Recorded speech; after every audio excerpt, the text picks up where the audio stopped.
let's talk about the chapter called Siesie Matrix, and we'll get to grips with some of the issues that come up in that. Remember, like I said at the end of the last video, this chapter is really a reflection on the same incidents that Lali talks about in third, where the Siesie comes and comforts her and holds her while she's crying about Zulu and Shuttleworth. But it tells us from the Siesie's perspective, and we get huge insight into what apartheid South Africa was like. So her name is Siesie between 6:30 and 5:30 in the afternoon when she's working, but her name is actually Nomda. And a light goes on there, because in the first chapter, or that first chapter, a letter, we read the letter that Nomda writes to Lali. And so we immediately connect that there's this connection between Nomda and Lali starts here, but it doesn't end here. There's a connection, something that binds them. And we'll read later in the novel what that actually is, and it has to do with Nomda's son. This gives us a little bit of insight into husbands who had to work far away from home and usually took other women, and then didn't give their own wives their due.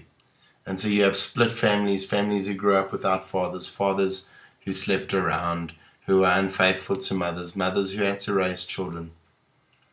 They use old South African words in this chapter like omisis and baas and missis. And in that time, that's what black people would call white people. Even if you were young, like I was then, you would have old black men calling white boys and white men boss. In fact, it was uncivil. It's a time that we never want to have back again. But let's look a little bit at Nomda's take on this. Because Nomda also, because of what she's experienced, she says here she does not like the white children. She does not like their hard angled bodies and their stony guarded faces.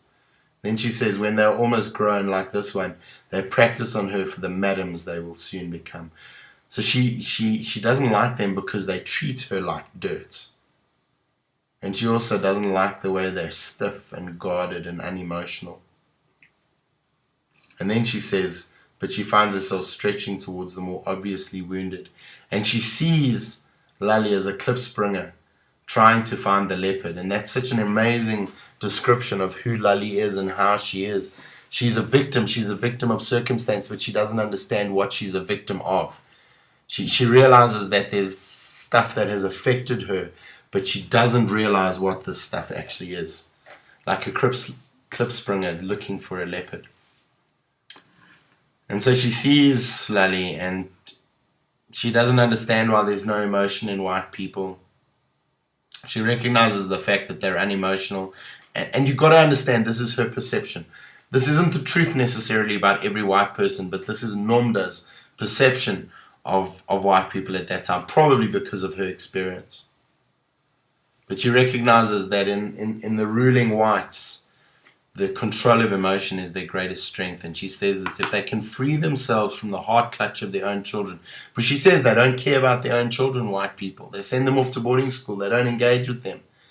And if white people can be unemotional about their own children, she says, she thinks, how much more will they do to her people with whom they have no bond? And she also says that she thinks her people, black people, are too emotional. And that is why she is annoyed with herself, because of her emotions and these feelings, these motherly feelings over Lali who is crying. She feels she needs to be drawn to her. Who is a young boy who plays soccer and is carefree and is teased by his sisters. And we know from that first chapter that something happens to Nomda's son, and we get our first glimpse of who he is in this chapter. But the thing that really draws her to Lali is the fact that she hates the feeling of loneliness. She hates seeing someone experience the feeling of loneliness. She says one feeling that she has not had, except for the time with their mother-in-law, when the children were too young to be company, is the feeling of loneliness. And so she realizes in she sees in Lali something that she has not really experienced except for one time. And she acknowledges that Lali is feeling lonely.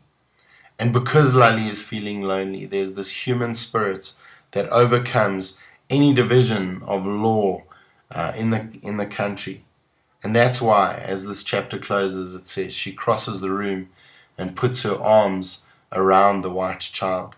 And we know from that experience from Lali, although initially awkward for her, it's a poignant and wonderful experience for her.